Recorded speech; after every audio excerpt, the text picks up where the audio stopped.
Hello and welcome to At the 55, your home for U Sports football. Me and Tom are back on the mics for the penultimate episode in our off-season, our exit meeting series, and it is Western Week, the biggest week on every team's schedule. We're going to talk about how the Ponies fared in 24 and what's on the horizon in this upcoming year. But first and foremost, Tom, how the heck you doing, my friend? Oh, I'm always doing well, my man. In case anybody ever questions my own commitment to the At the 55, I want everybody to know that as of right now, as of this recording, I am in beautiful Petawawa, Ontario. I knew that I was going to be traveling here for work, but I did bring my podcasting equipment here so that we could still make sure that Western Week got out there because, like you said, Zach, Western Week is arguably the most important week. And you're sounding and looking beautiful as always, even from a different location. Tom, this 2024 season for the Western Mustangs saw them fall off the mountaintop for the first time in this decade. A team that has been dealing with perhaps more criticism given the number of Yates Cups they've been bringing home, which has been 3 out of the 4 given out this decade. And obviously, this is where sayings such as heavy is the head that wears the crown come from. And we'll get into the reasons why that was the case and maybe what was different this past year beyond the fact that that Laurier team was such a juggernaut this year. Let's just start it where we start most of these pods. What are your immediate impressions when you look back on the 2024 Western Mustangs?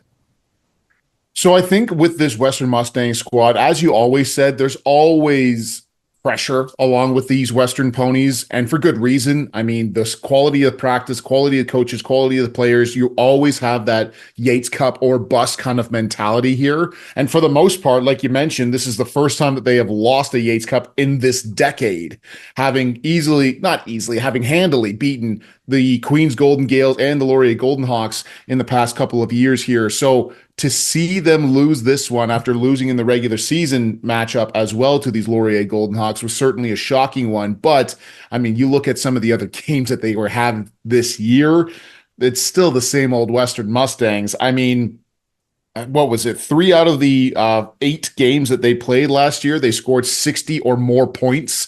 This offense has been rolling consistently here. The run game was really solid. The passing game, while still very effective, didn't have the same umph as it did in previous years, and we'll get into that a little bit as well here. But this is still a Western squad that is very, very highly touted for good reason here, and just fell a little bit short of their regular mark, and I think pissed a lot of Western people off.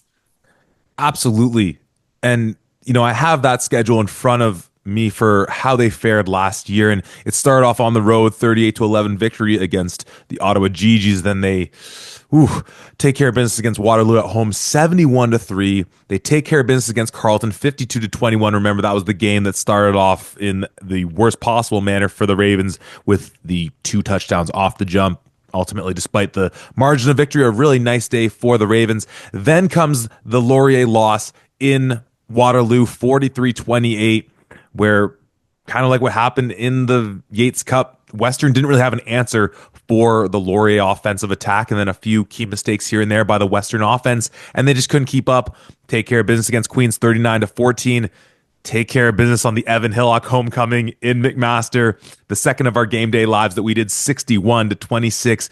Followed up with another 61 burger at UFT, 61-6, and then finish up at home against Windsor, 46-5, leading them into the playoffs where, again, they came short in that final game of the season. Tom, looking through those stats, looking through those games, again, this was a Laurier team that here now being in 2025 when we have had discussions, and hopefully we'll be able to make some content to sort of match these discussions as well, of best teams, best offenses, best quarterbacks of the first quarter of this century that we're in the 21st century. This Laurier team is in a lot of those conversations, and we'll talk about them properly next week. And I say all that to say that, this is a Western team that, again, has lost. You don't even need your full hand to count the number of times they have lost within this decade.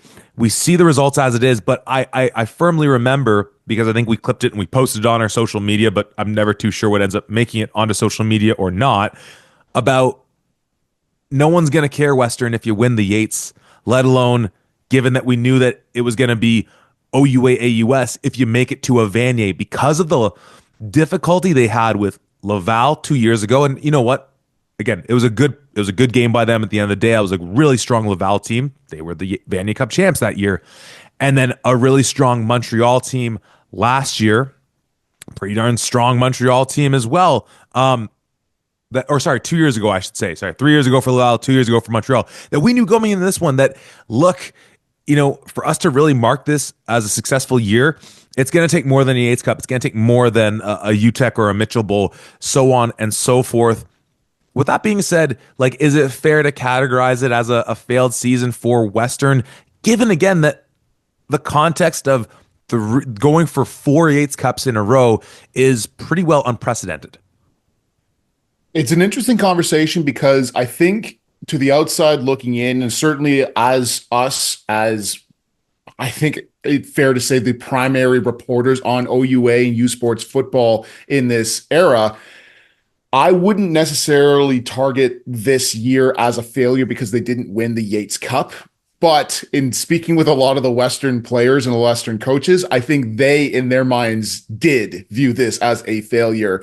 I mean, you lose that first opening or the regular season game against Laurier during the regular season there, and I think if anything, that gives Western a real sense of, okay, this is who Laurier is. They are not the team from last year. This is a polished, highly offensive powerhouse of a school, and this is what the kind of the expectations are. And then to still come into that Yates Cup, go back into that Waterloo region, and still be to lose to that squad in the manner that they did. I think from that standpoint, as these Western fans, they've come to expect the very highest of the echelons here. I wouldn't necessarily put that as a failure because this is still an outstanding Western team. I think in this iteration, this is just Laurier operating at the highest of levels. Even in their two losses against the Laurier Golden Hawks this year, the Western Mustangs still put up 28 points in the first game and 31 points in the last game, those being the lowest scoring points that they are able to do. Everything else, 38 points and above, oftentimes in the 40 to 50 and 60 plus range.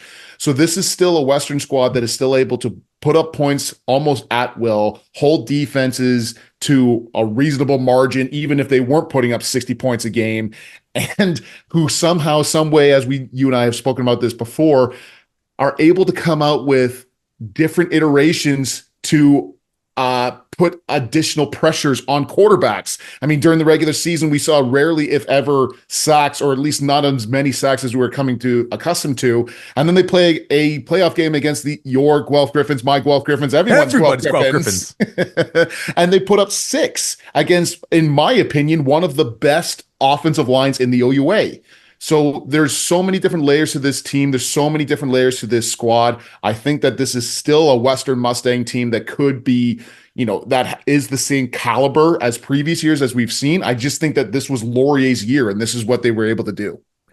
Yeah, that might seem to some like a strange comment, but I feel like so on par with that. Like, it was Laurier's year. It would have been the bigger disappointment would have been in Laurier not winning this year rather than in Western's case. And the strange thing, again, obviously we read off in those games that they had played last year, a couple 60 burgers that they had put up on some teams that obviously aren't in that category, but it's a team that offensively is still at the top of the OUA, though, and perhaps I'll leave it to you because you had brought to my attention in our prep for this that they were actually 5th in passing, which we know they're bread is buttered on the ground rushing the ball, and they led the league in rushing. Guelph not that far off the mark from them. But in terms of, you bringing up limiting teams defensively, this is a team holding teams to 16 points per game, like up there with the year that Bishops and Laval had defensively from that standpoint. And all the while, you still contrast that. We always talk about how sometimes with these high-powered offenses, you get it on the back end a little bit because you're scoring so much that the other team's forced to throw. And we know there's some great throwers of the football in this league of ours. This is a Western team that on the back end was second to the GGs, who we know has such a stout defensive secondary, giving up only 181 in the air, 126 on the ground. You know it's going to be a tough day rushing the ball against them. And I think what was so nifty, you brought up that piece on how, when it was winning time, the game against Guelph, 6 times getting to the quarterback.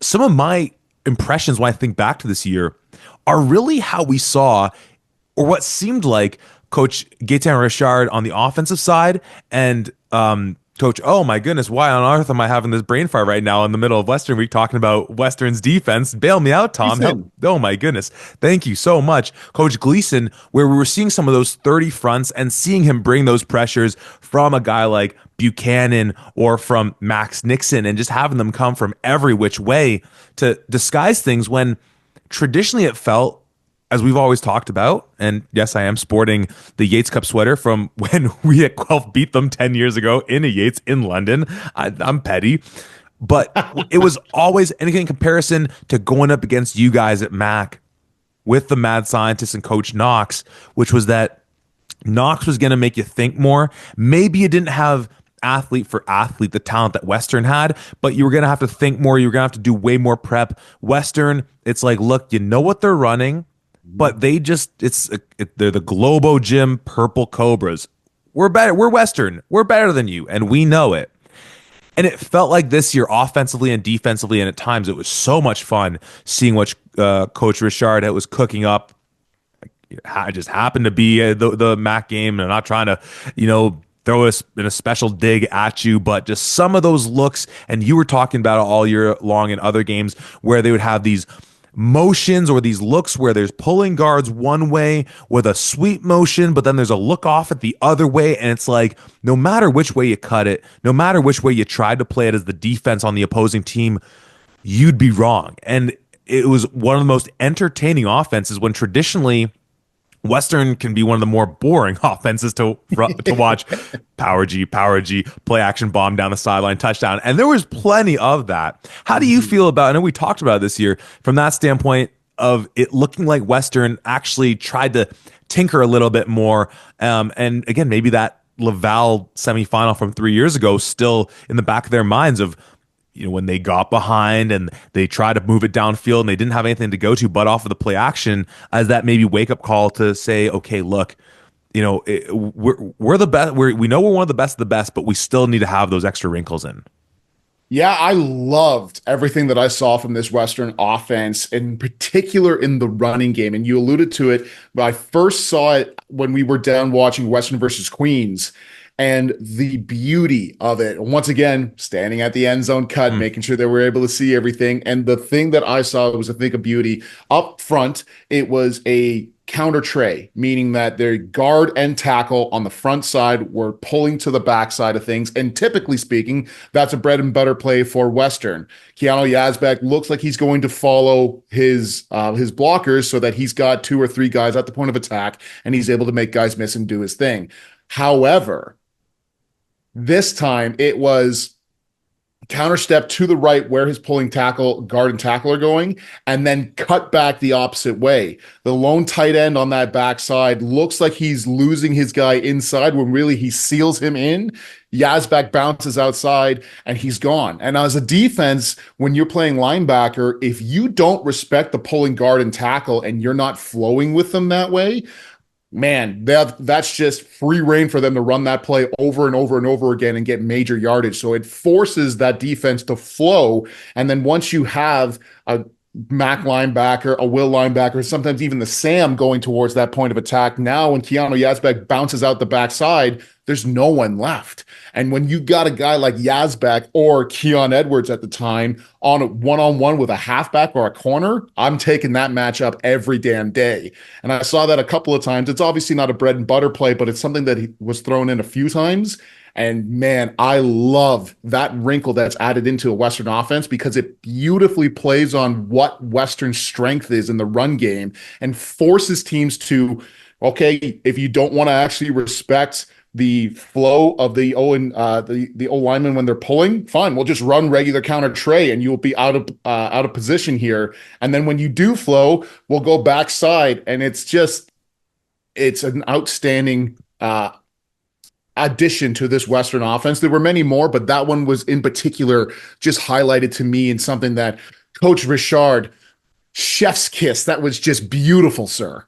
And of course, with Coach Chris Marshall leading that offensive line, because you can't do that without recognizing, as he said, that if you're not going to respect our just straight up counter tray or the, again, we always talk about power G, but the outside zone that Mhm. Western runs and the way they bomber and receivers, and obviously that receiving core is in the conversation with the best receiving cores in the province, no doubt in the nation as well. But one of the things to me that really separates them is that when you look at obviously the Seth Robertsons of the world, but especially the Braden Masseris and the whole host of H backs they have in here, these are tough SOBs who will come into the box. And when you know that you can rely on a guy who's ostensibly a slot guy to bomber in and either like cap a backside end or cut across the formation, kick someone out, or now all of a sudden they're faking that look and you're getting a fullback into the flats. I'm trying to remember which game it was when it was just like, okay, you're having too much fun now, Coach Richard, because I think you got two fullback touchdowns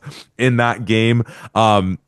I think it was Perini and maybe Coleman getting the touchdowns there. Get my guy Jaheim Ferguson in the end zone, though. Come on. Shout out to London South. But it looked like such a fun Western offense, different from so many things that we'd seen years prior. But going back, though, looking at obviously those looks, it's as Coach Mike branded it with the Guelph Griffins when we were there. It starts with us. Without those guys up front, nothing else matters. We talked about it looking at the Guelph run game and that exit meeting pod we did where it doesn't matter that you have all the depth in the world at running back. There's one ball. So you got to make sure that the misdirection and opening up those gaps is happening first and foremost. And taking a look at this O-line, obviously we see it year in year out, even when they graduate classes of players like they did 2-3 years ago. And I'm just such a broken record because it was such a studly trio of Elliot Beamer, Zach Fry, Phil Grahovic, with a young Eric Anderson, and obviously Eric's still in that program, likely probably to move on. I'm assuming that a smart CFL team, it will make the decision and add them to their roster. But he's battled some injury, and you could tell at times they were, maybe saving him for some more prime time moments.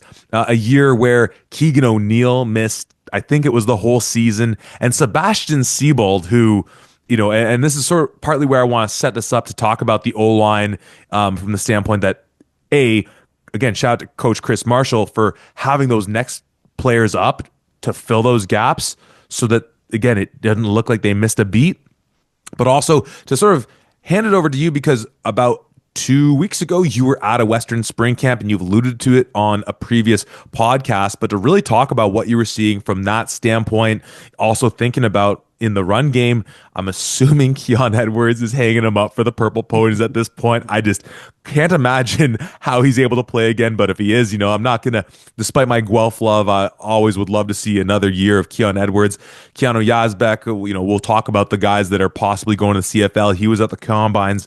And then some of these young players in that running backfield that might be able to step up, which again, no matter how many times they move on, great running backs like great O linemen, they fill those gaps. But Tom, you were there in the flesh in the Forest City, London, Ontario, not too long ago, and I know you were getting a really great look at what was going on in the trenches. You want to speak to that a little bit? Yeah, absolutely. First and foremost, I mean, there, I think you and I both, as we just kind of detailed, have a ton of respect for Coach Gaetan Richard with what he's been able to do with this Western offense and the production that they've had in the past couple of seasons. But what I saw that I was pleasantly surprised at is during the individual period, obviously, of course, I'm going to be down with the O line because that's my jam. And when I go down there, you've got outstanding offensive coaches, obviously, in our guy in Chris Marshall and former Western Mustang Sean Jameson as well, who is down there, who really know their stuff and they can produce fantastic Western linemen year after year after year. But when I go down there, it's Coach Richard who's down there, and he's the guy leading the drills. And no disrespect to some of the offensive coordinators out there, but it's very clear at times with certain offensive coordinators who haven't played the position, while they understand scheme, they don't always understand technique the best. And they'll leave it to their offensive coaches, their offensive line coaches in order to do that. Coach Richard was down there and talking not just about, well, this is what we want to do on outside zone, but focusing on this is what your step is. This is where your punch is. Look at your targeted area and using offensive line specific code and lingo to the best of his ability and like at some of the highest tier that I've experienced in my own personal journey. And I've been around a lot of offensive line coaches, as you can imagine here. So to see him do his thing and be able to correct players and talk about this is what your technique is. This is what I want you to be focusing on. This is where I want your punch to be, similar in a way to what a coach Mike would do in that real technical aspect. This was something that really opened my eyes and gave me an even greater appreciation for their offensive coordinator out there, which was outstanding.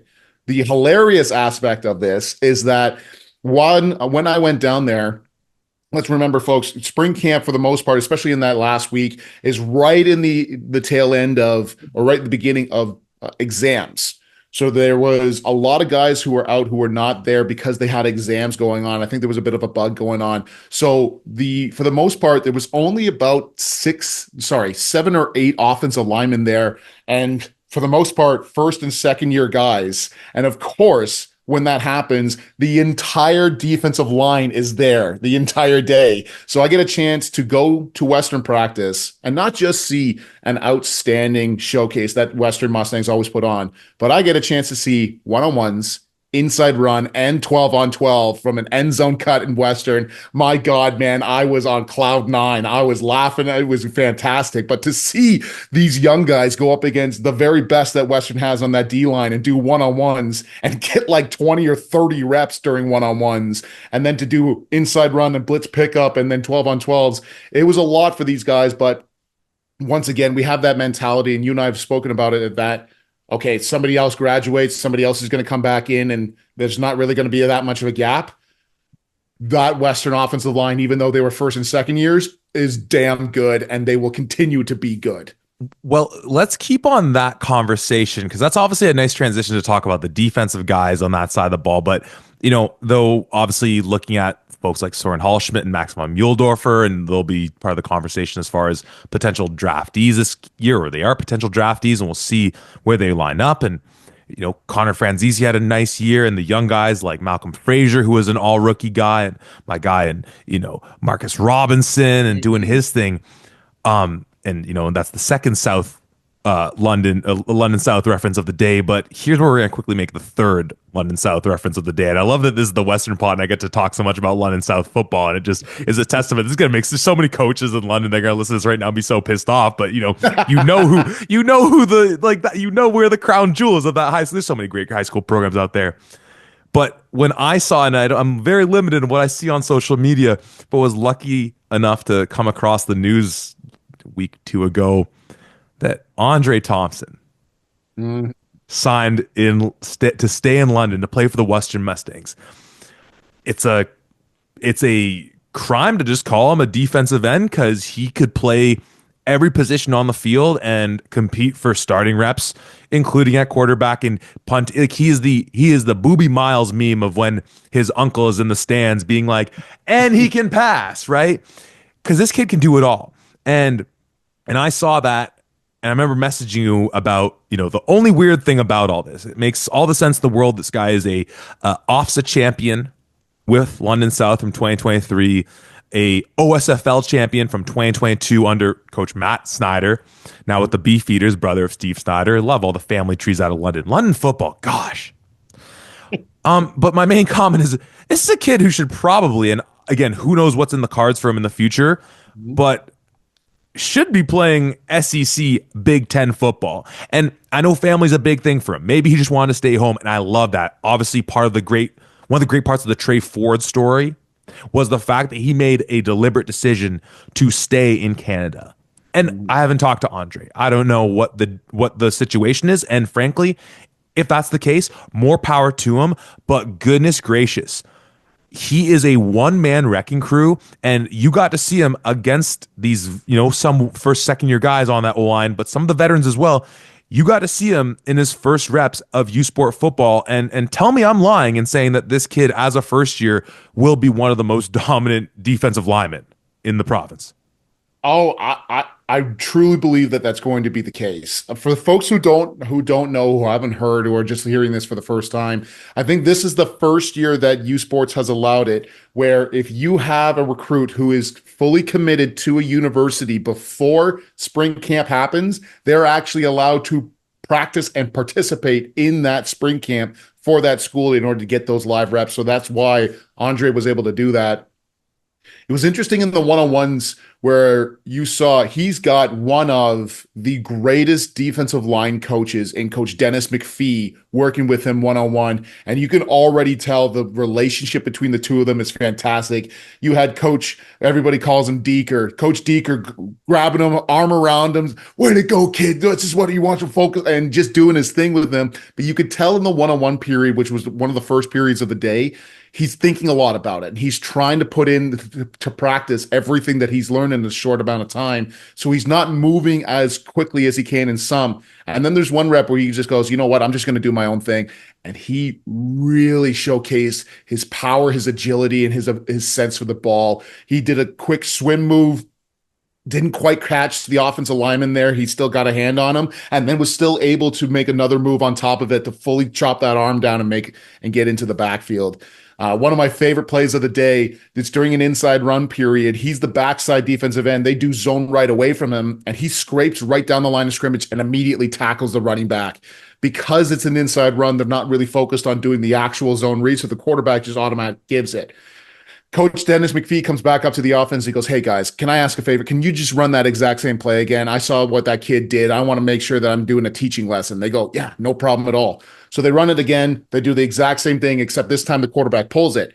And Andre scrapes down the line like he just did, recognizes the pull, puts his foot in the ground, and chases down a quarterback for a 5-yard loss. And Dennis McPhee turns around to us and goes, "Well, shit, I guess my work is done here." And we all just start laughing. But this kid is going to be very, very special. I really can't say enough about him, but there's another first year kid that I saw who is going to be a part of this recruiting class that I need to be able to talk about. Obviously, when we'll get into it as well, but in that defensive secondary in particular, they're losing a fair few guys. I mean, the entire team around Western, I talked to multiple people and players. Everybody is saying, yeah, no chance that Jackson Finley is not a CFL player next year. There's no chance he comes back. So to lose him, to lose Richard Adubafor as well are massive pieces to that side. But I told this to you, Zach, and I'll say this again. There is a good opportunity or good chance that Mr. Kojo Odum comes back for his final season with these Western Mustangs. And hopefully he can stay healthy. We're really praying for that because we'd love to see Mr. Odum really do his thing here. But we saw last year when Jackson went out, I think he had a small injury in certain cases, but most times it was just blowout games. We saw one Thomas Silcox go in and replace for this young man. And you and I are looking around like, oh my God. You had Daniel Valente Jr., then you had Jackson Finley, and this guy Silcox looks like he's going to be the exact same thing. He's making plays, he's reading, he's doing everything.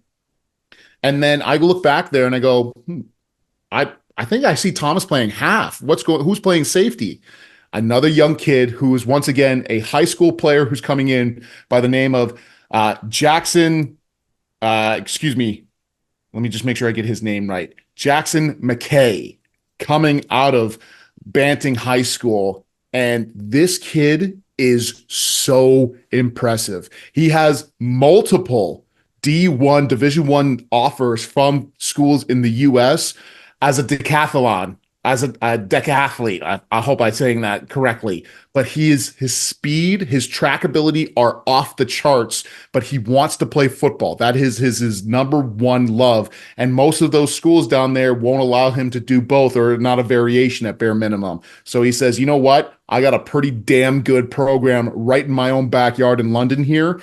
And when I tell you that this kid has speed, Jackson Finley has outstanding speed, and of course he does. He ran, what, a 4.4, 4.5, something like that at the CFL Combine, which is insane. But then to see this kid, and obviously they weren't running the 40, so I can't say he ran this and that, but I'll give you a scenario here. It's a 3-by-2 set on the offense, meaning there's 3 receivers on the strong side of the field, and Jackson is overhanging on the third guy, favoring to the opposite side. The quarterback turns and he goes backside to the 2-man side, and I believe it was a 10-yard out that happened.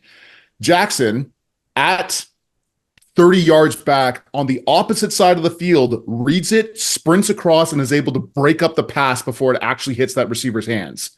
The speed, the recognition that I saw from this young man was off the charts, and the entirety of that Western sideline is pretty damn excited to have both of these guys on the defensive side. And I believe Jackson is the son of Todd McKay, Hmm. who played with London, I think, or Western, and I think coached at Banting. And then we're just, I'm either causing JT Suey headaches by bungling all this up, or just he is so in his bag of the holy trinity of JT Suey, London football, because you mentioned Tommy Silcox, AB Lucas, also part of that 2022 U16 Junior Mustang OSFL championship team, Banting, where JT taught and coached, Banting, where he taught and coached, and of course, a Mustang through and through. And again, just all the more reason why I'll never skip a moment to just tell people how incredible London football is, and having these two young guys in the backfield. And obviously, as you mentioned, Adu before losing Finley, that's huge. If Doom's back, that's incredible. But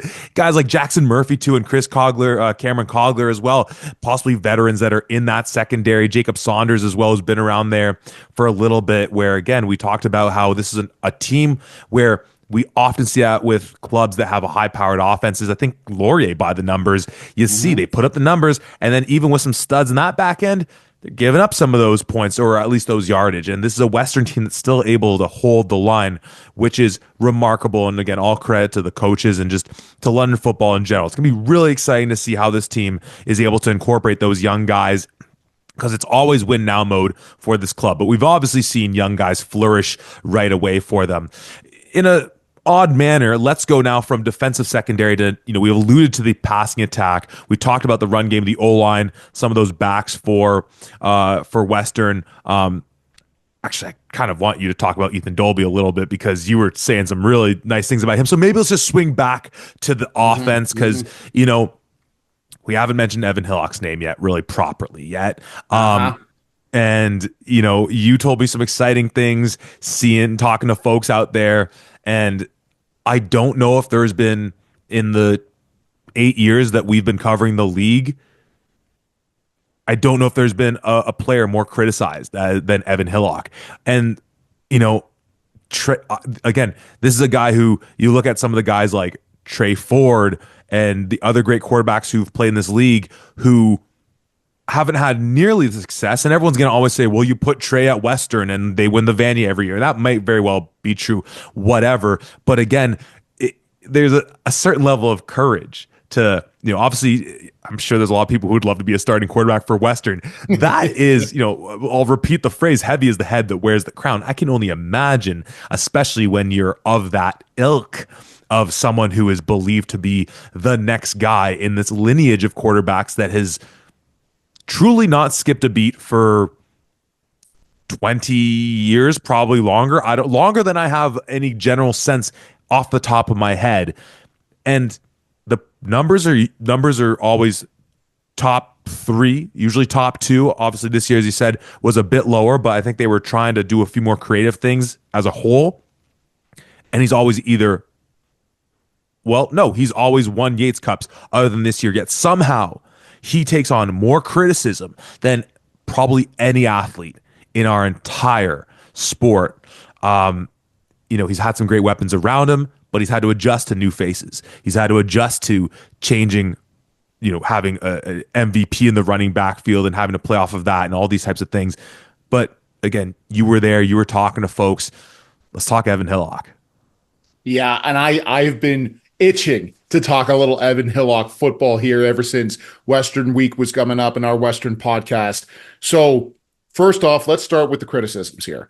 I do not understand the criticisms that come here. There are a lot of people who say, you know what, he's not that guy. He's not that dude. He can't do this. He can't do that, whatever the case may be. Yet, all he seems to do is win football games. And yeah, you talk about, oh, well, yeah, he's got this, he's got the offensive line, he's got the receivers, he's got everything else.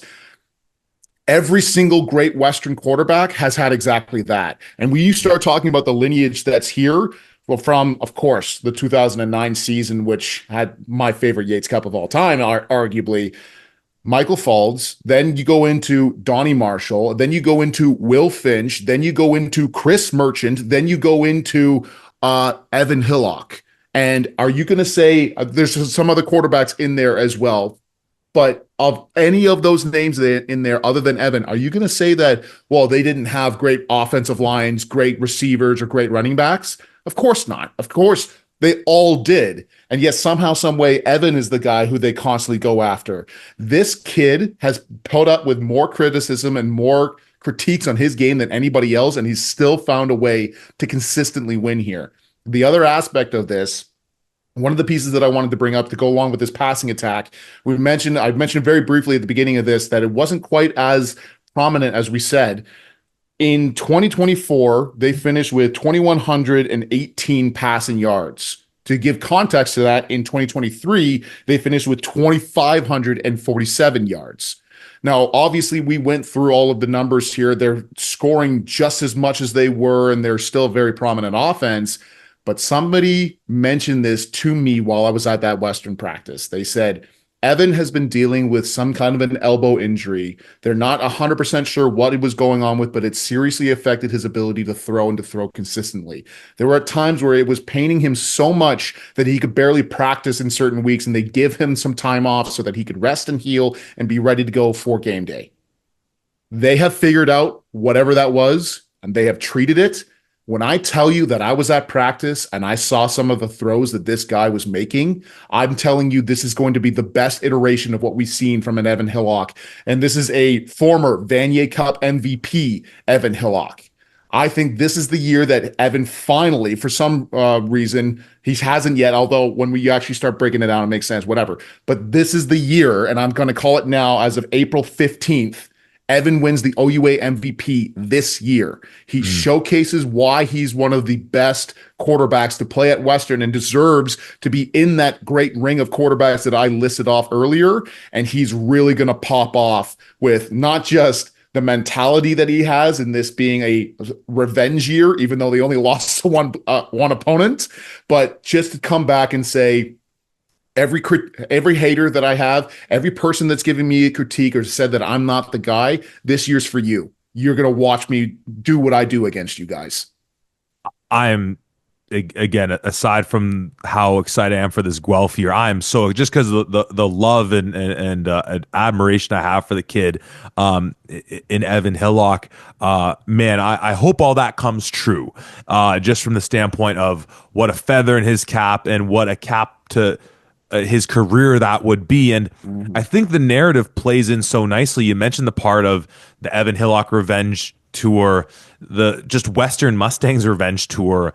You know, like we've talked about them taking out their frustration of losing in national semifinals on the rest of the OUA for the last couple of years. Now they can actually look to a team within their own conference and say, okay, hey, look, we have unfinished business right now. If teams are ranking, and based on the standings that we posted a little while ago, we still have Western, you know, it's really I don't even know if it's a 1A, 1B, it's a 1A, 1A, whatever. It's bad. Not really landing that one, but like they're so neck and neck, but like it's obvious that you can't just say that Western's like nothing but if not one, they're two, and it's whatever.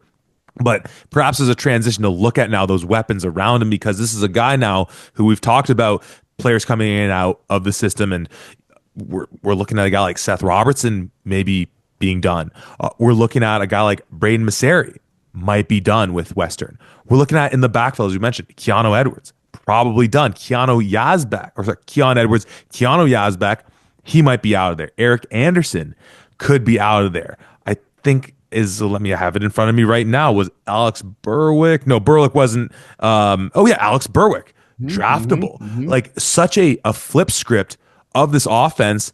And then the prospect of, and maybe before we talk too thoroughly about the CFL guys in that piece, the idea of him as this veteran presence, this quarterback who started his career, as you mentioned, as a Vanier Cup MVP, to win 3 in a row, to lose to one team in one season only within his conference, leading to him losing the 8th Cup, to now say, okay, let's see you lead an offense with young guys who have shown great stuff, but like Daniel Kabongo and Roman Campanero as like two of your top receivers. And hey, That's a great look for them if those are, along with Motion Jamal is back. Let's see you cook out there with Ethan Dolby as your top running back, and then Dasani McIntosh and Marcel Phillips. And shout out to my guy Marcel Phillips. And again, possibly some of those names that we listed, and we'll go into and talking about the CFL draft, but just the idea of it's like it's like a Western movie with the one last job and he's coming out of retirement. It's like he's like, this is his John Wick moment. You know, this is the Laurier Golden Hawks killed Evan Hillock's dog and he's coming back for one more job. It's him sitting there going, I'm thinking I'm back. And and he could go absolutely like atomic bomb on everybody's head. And just from a narrative standpoint, which is obviously something I care about as much as anything in the league, since we are the storytellers of the league, would just be so spectacular from that standpoint. Tom, I don't know if you want to talk about some of those guys in the backfield because, you know, I made a comment at some point previously, I forget the context of it, but saying that, again, and this is where now despite all the great things we said about London football, I reel it back of saying that, you know, Ethan Dolby as your number one guy, I don't know if that scares other opponents the way that obviously having Keon Edwards as your number one guy for years and all the guys before then, but a guy is never a guy until he becomes the guy. So is this the year, Tom? What on earth did I just say? Where maybe Ethan Dolby cements himself as one of, you know, you talked about the lineage of quarterbacks there, of one of those Western running backs properly. Yeah, so many great things that you spoke about in there that I definitely want to touch. But I think based on all of my conversations that I've had with folks, it looks like Ethan Dolby is ready to make that next step, is ready to be really considered as one of those guys. We saw him in certain areas last year also grab the rock, and he didn't quite have the same explosiveness or twitch that Keon Edwards or Keanu Yazbek had. And, you know, fair enough. You have a former OUA MVP and somebody who has full capabilities to be an MVP in Keanu Yazbek. That's a big bar to be up to, but it sounds like he's ready to make that big jump. And it sounds like he's ready to be a part of that Western running back lineage, which is so incredible, as you were saying here. I mean, when you start talking about, of course, I got a chance to see it in person and how good Evan looks and the throws that he was making. The receivers that he's thrown to look pretty damn good as well. You mentioned a few of them there. By all accounts, I didn't see him at practice when I was there. He might have been off or whatever. By all accounts, I'm under the understanding that Seth Robertson is back for next year. He will be a part of this squad. I believe Mosin Jamal is back. I'm not as sure as I am with Seth Robinson, but, you know, a guy that you're starting to look at and saying, we have to figure out a way to get this guy on the field so that he can be a part of this offense, is a guy in Dasani McIntosh. I mean, you and I saw it when Seth Robertson went out. I mean, we physically spoke to certain teams being like, okay, maybe if Seth is out, maybe we have a bit of an opportunity here. And then Dasani McIntosh is going around. We're like, wow, this is just yet another outstanding receiver in this Western offense here. Not the only to mention the potential that Daniel Kabongo has. I mean, we saw him in the return game, and then Roman Campanero, and he takes one to the house against Carlton and showcases the speed and his ability to read there as well. So there's no shortage of offensive weapons on this Western squad. And I think that all of them have a shared mindset here and going into this. One of the other pieces to this that I really wanted to mention here, and I wasn't quite sure where to fit it in, so I'm just going to fit it in right here, is oftentimes when I get a chance to go out to all of these practices, when I talk to folks, there's a lot of people who come up and say, hey, like, who else are you visiting? Who else are you seeing? Hey, did you hear about this guy? Did you hear about this guy from other schools? And that kind of mentality here. And, you know, I talk a little bit, obviously not giving away any secrets or anything else along those lines, but I like to talk a little bit about, you know, what's happening amongst the league. With Western, you know, there was a little bit of conversation around Taylor Elgersma because, of course, he's, you know, a quarterback who has the potential to get drafted into the NFL and is creating a lot of buzz. But it was a couple of questions, and then every other conversation was about Western. And this is, look at our guys, look at the potential that we have here. This is what we're thinking for next year and everything else. They didn't care about anything else that's happening in the league. And that is such a Western mentality of it's us. It's only ever been about us and what we can do. I wouldn't be shocked if the mentality in the Western Mustang locker room is not Laurier won that game, but we lost those games. And that's just the mentality that Western has. That's what Coach Greg Marshall brings to the table and everybody in there. But you can tell, I mean, like I mentioned, I had the chance to go out to a multitude of different practices and see a lot of guys, whether that was a joint practice or whether that was an individual practice. And the intensity that you get from a Western Mustang practice when you have some of those great players playing against each other is akin to some of the players and some of the inter squad practices that I saw. Not quite, with some of these, and I don't want to take shots at any team or whatever else, but the idea is that when you have great quality players like that in your own house, you're able to get a whole lot done. And that whole adage of iron sharpens iron, that's where these Western Mustangs really come out there. So this mentality of it's all about us and it always is about us is alive and well with Western. And it helps not only when you're winning Yates Cups nearly every year, but when you're pumping out guys into the CFL and sometimes even the NFL pretty darn consistently. And as we approach the CFL draft a couple weeks out from where we stand right now, the names that are on people's minds, we've mentioned a few of them. We're looking at Eric Anderson, Alex Berwick on the offensive line, Jackson Finley, as you mentioned, Braden Masseri, Max Van Muhldorfer on the D line, Keanu Yazbek, and then, of course, Riley McLeod in the linebacking core, saving him for last there because we haven't really talked about the linebackers at Western yet, and Mm-hmm. they have pretty good linebackers that they have there. We've obviously talked about a lot of these guys in a number of contexts, but just switching gears to the conversations that you've had with folks and scouts and recruits as it pertains to the draft. What's some of the buzz? What's some of the the goss? What's some of the tea you're hearing when it comes to these Western boys? Well, we mentioned it previously. The O-line group was going up against some of the best defensive line class that they really saw in a long time here. I think Alex Berwick did solid enough there, but there's a strong understanding that he was probably going to come back next year for these Western Mustangs. I think that with Eric Anderson, as you and I both know, that guy is an absolute stud and he really impressed once again at that combine. He's definitely a guy that people are going to be looking to with the size, the frame, and the ability that he has. Somebody else that I think really helped their own stock and really raised the bar was one Max von Muhldorfer. I think a lot of teams come in there, and Max, throughout the entirety of this last season, even playing a one tech, was only weighing in at 290 pounds. And to anybody else on paper who hasn't seen what he can do, that's whoa, that's way too light as a defensive lineman. What are you doing here? And then he was able to showcase what he has been doing his entire career at Western during those one-on-ones and during those periods. And everybody that I have spoken to from the CFL kind of had an eyes wide open moment of, oh, wow, maybe this guy isn't undersized. Maybe he can play at the next level here. So I think his draft stock really rose. It's tough to say a guy's draft stock rose when the expectations were as high as they were for Jackson Finley, but somehow he impressed even that and still seemed to soar above that. People were blown away with how his strength, his speed, and his ability to read.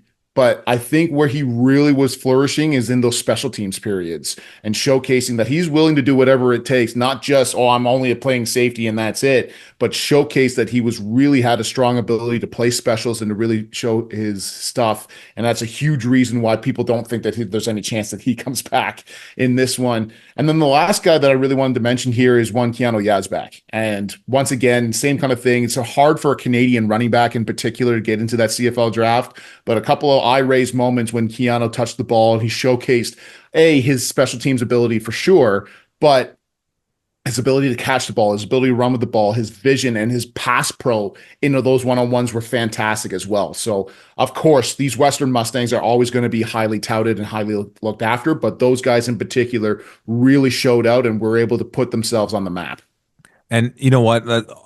Losing any of those guys is huge, and getting to bring back any of those guys is huge. And just thinking from the offensive standpoint, just the idea of getting Berwick back at that center position, obviously Anderson's been one of the best tackles in Canada for the last 2-3 years, but getting a guy that's been in your system at center is just so huge, especially knowing that O'Neill, who's from the sounds of it, healthy and back, Keegan O'Neill that is, and then Simon Seabold also healthy and back now too. So a couple guys that weren't really getting live reps last year, when you're able to keep that center in the mix, the calls, the communication, that could be as big, like you'd almost in a way like be willing to say, all right, we'll give up Anderson and we'll sacrifice obviously Finley just to know that the guy that's going to anchor that offense will be back in the mix. Obviously, talking about Riley McLeod as well. It sounds like you were Mhm. mentioning Max Nixon, his brother in the linebacking core for the last darn near 10 years there. It looks like he's finally hanging them up. That's correct, right? Yeah, from talking with folks, there is a very realistic chance here, and I believe you'll have to correct me if I'm wrong here, but I believe that Lowers Bowers Kane is also not coming back. I think he might have aged out as well. So there is a potential here, if that is correct, where Riley leaves for the CFL and they have to replace their entire linebacking core from this past season. You might have the opportunity to get Riley back. Lowers Bowers Kane might be back as well. I might be talking out of my butt here. You correct me if I'm wrong, I, but I, for sure, Max Nixon is gone. I think I think they lost Bowers Kane the year prior. I don't was he with them still last year? Then forgive me, I might have mixed that up. Who was I their Sam linebacker this past year? They had Buchanan. They had Ryan Barlison, who was Bartleson, yeah. the rugby player transition to football player. Who, when we were talking to Grandy, I forget if it was on pod or afterwards, just getting a little peek behind the curtain at what it was like working with that guy. Apparently, just star athlete. So, but again, just that Western juggernaut just seems to the cup runneth over. No matter how many players they send to the CFL or just to the Western Football Hall of Fame year in year out. Tom, let's take a peek what's in store for these Mustangs in Mhm. 2025 on this revenge tour for the Western Mustangs and Coats. Starts off on the road at Richardson Stadium, taking on the rival Queens Golden Gales. August 23rd, 3 p.m. start. They return home to take on my Guelph Griffins, your Guelph Griffins, everybody's Everybody's Guelph Guelph Griffins, Griffins. celebrating our 10th anniversary of coming into that joint and taking a Yates Cup out of Greg Marshall's hands. That's a 7 p.m. kickoff. I'm certain we'll be in the house for that one. They stay at home to take on the Ottawa GGs on September the 9th, travel to Ottawa on September 13th to take on the Carleton Ravens. I should always just say travel to Carleton. I feel like it gets confusing when I say go to Ottawa, play Carleton. Put that aside. They return home. They get the bye week, I believe. Then they're on the road. Pardon me, they're back home to take on McMaster on September 27th. On the road at Windsor on October 4th. On the road to take on the York Fighting Lions on October 10th. And they finish off the season at home against the Laurier Golden Hawks October the 18th. Out looking for a little revenge there. I mean, we've said this with a few of these clubs, right? There are few schedules that we can look through in the OUA across 8 games and say, that's an easy schedule. There's some tough ones in here. Of course, when you're Western, the comparative level of other teams becomes that much lesser. So it's an easier game than we might say for others. We charted this one out. We were really debating saying that, like, is it a anywhere from like the 8-0 to the 7-1 to you could make the argument for the 6-2. I can't see it following any further than that. Obviously, what we committed to posting online was the 8-0. They run the gamut. And frankly, I'll throw it to you, but just like sometimes you have that situation happen where you have a team that's been in these games and they say, you know what, in these championship games, and maybe they're saying, you know what, we'll sacrifice a win in the regular season if it means that somehow we get the advantage later on. If you need a guy rested, they get that kind of mid-season bye week. It's not terribly advantageous one way or the other, just smack dab in the middle. Frankly, I see no reason, and it's again an 8-game season. It's football. You don't really get that kind of resting mentality. Why this team should have any reason but to go 8-0 this year? It really, again, there's tough teams out there, but it's hard not to just say like you likely, unless whatever happens by the time we get to those games that might happen, that you're not very likely gonna be favoring these Mustangs. Yeah, a based on everything that I saw, a healthy Western Mustang team going out in this past year, I think have full confidence to run the table and go 8-0 and get back into form, even though last year they only went 7-1, which was insane. Anyways, yeah, when you look at all of these squads and all of these capabilities, of course, everybody is circling that Laurier game at the very end of it, and that's what everybody is building up to, certainly. And let's not forget that there are some great games in this as well. I don't want to just say that this is going to be an 8-0 and this is no problem for them. You and I specifically are going to be at that Western versus Guelph game week 2. I cannot wait to see that. Why there's been a trend that Western and Guelph don't play in the regular season, I will never understand that. It's one of the best games that you'll see, and certainly was and is, I would argue, a prominent rivalry between these two squads. So I'm so excited to see that. I'm excited to see them start off with the great rivalry game against Queens. Albeit they have owned their Golden Gale rivals for a number of years now. Well, it's still exciting to see that game still have prominence in there. So I am really excited for this season. I'm really excited to see what this Western squad can really do. And they look just as good as they have in previous years. But when I tell you the mentality is this is a revenge season. And what will be so interesting if it does come to pass that, like in 2023, Western and Laurier are duking it out in the final week of the season for the number 1 spot in the OUA and then home field through the Yates. You know, this is a small sample size sport when we really break it down. You don't get that many bites of the apple and that much ample numbers of data points to be able to say, you know, too much. But so I say all that as convoluted as that might have been to say 2023, Western takes care of business in the regular season and then gets to host that Yates and they win. 2024, Laurier wins the matchup and they get to host that Yates and they get to win. And in most contexts in life, having that little amount of data might not amount to much. But in the nature of the sport, it's pretty darn important. And I'm pretty, as much as we like to line up our shots at the schedule makers at times, pretty happy they lined that one up at the end of the season. But as you said, there are some great matchups here throughout the season. The start, no less than any others, and some tasty matchups in between. Tom, fantastic job. As always, we are just about to reach the pinnacle of this climb to the top of our off-season, of our exit meetings series. Final thoughts on these Western Mustangs before we take the trip to Kitchener-Waterloo to finish it off.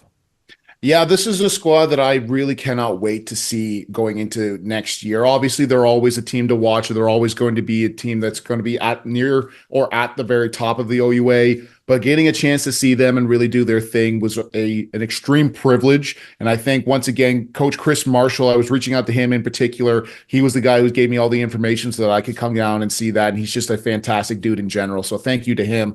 The other side of this as well, and the last thing that I'll kind of leave with, is that I did have the opportunity to speak with the legendary Coach Greg Marshall here. I was wondering when you were going to bring this up. Yeah, come on. For those who have us on Instagram, you might have seen it. If you don't, we put out a little April Fool's joke that Coach Greg Marshall was retiring. And he came over, gave me a big handshake, and looked at me. He said, "You scared the shit out of a lot of folks in London with that one." But he was a fantastic person to talk to. I mean, even from when I was a young man getting recruited by Western, I've always had such a great reverence for Coach Marshall, and seeing him and getting a chance to speak with him and talk a little shop has been it was an outstanding experience. I can't thank him enough, and the entire Western staff and squad there. They welcomed me in with open arms into their practice, where they very easily and had every right to say, "Hey, get the hell out of here."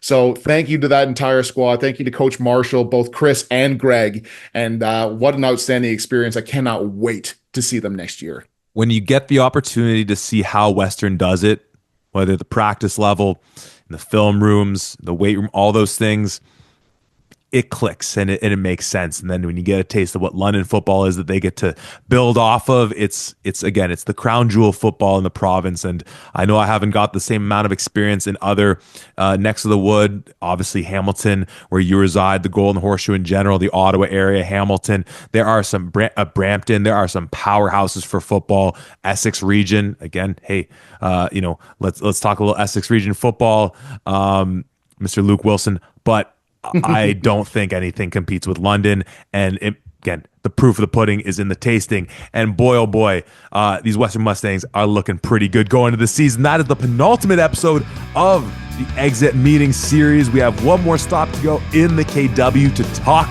about the champs. And despite all the great things we said about Western, we will be repeating them and then some talking about Laurier, because what a special year that team put together. So stay tuned. We'll be talking a little Golden Hawk football next week right here at the 55.